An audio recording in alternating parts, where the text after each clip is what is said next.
Welcome to The Explainer. I'm your host, and today we are tackling a genuinely fascinating piece of business mechanics, and that is partnership retirement. You know, when a founding member of a business decides to step away, it isn't just a matter of tossing the keys on the desk and saying goodbye.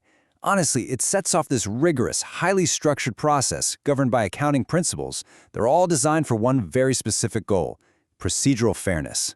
And today, we're going to break down exactly how that works. So, think about this for a second. When a business partner walks away, how do you fairly untangle the finances? Because a partner's retirement, it isn't just an event. It's a massive, complex financial puzzle. Over the years, the business has grown, right? Assets have appreciated, liabilities have shifted around, profits have been saved up. Untangling a shared financial life really means ensuring that the person leaving gets exactly what they're owed, while making sure the remaining partners aren't left holding some unfair burden. At the end of the day, literally nobody should be shortchanged. Okay, let's dive into this. Here's our roadmap for today.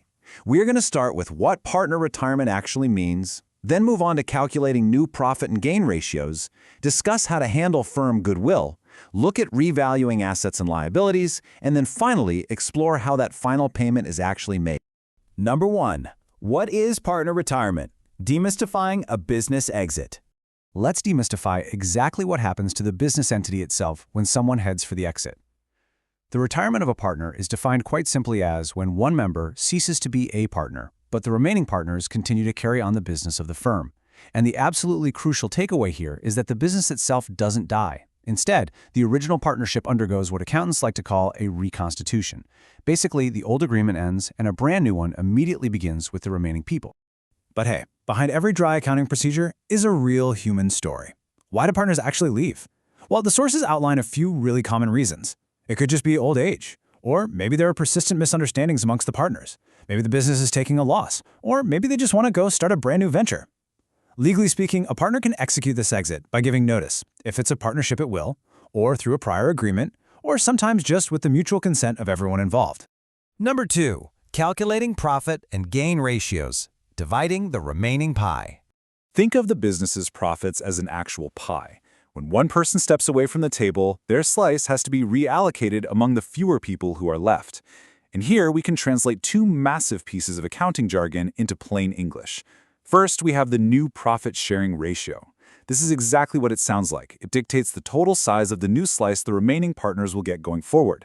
Then we have the gain ratio. This isolates just the extra pie they acquired from the departing partner. It's basically measuring the exact benefit they gained by staying. So the crucial point here is this simple but incredibly vital formula. Gain ratio equals the new ratio minus the old ratio.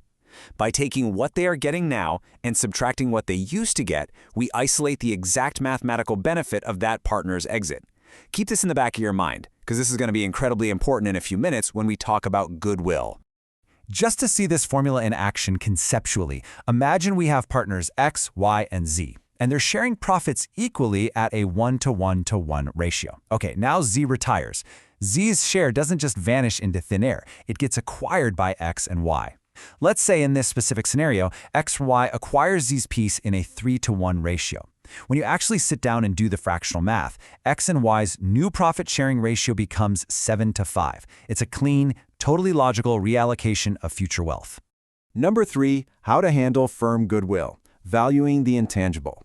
Now, this is often the trickiest part of untangling finances because, well, we're putting a hard number on something that is entirely intangible, the firm's reputation. The retiring partner helped build that reputation, right? So they deserve a piece of its value when they leave. Depending on how the firm keeps its books, goodwill might be raised for the entire firm and retained, meaning it shows up on the new balance sheet, or it might be raised and then immediately written off. Sometimes it's raised just to the extent of the retiring partner's share, and if goodwill is already sitting in the old balance sheet, the difference is handled in the revaluation or capital accounts. But listen, when goodwill is written off, that gain ratio we just learned about, that's normally used to debit the remaining partner's accounts. It's what keeps everything perfectly mathematically equitable. Number 4, revaluing assets and liabilities, finding the real-world value. Here is where we stop and check if the numbers on our spreadsheets actually match reality. You see, the historical book value recorded on a balance sheet is often completely different from the current market value. Think about it. A piece of real estate bought 10 years ago is likely worth way more today, whereas a piece of machinery is probably worth a lot less.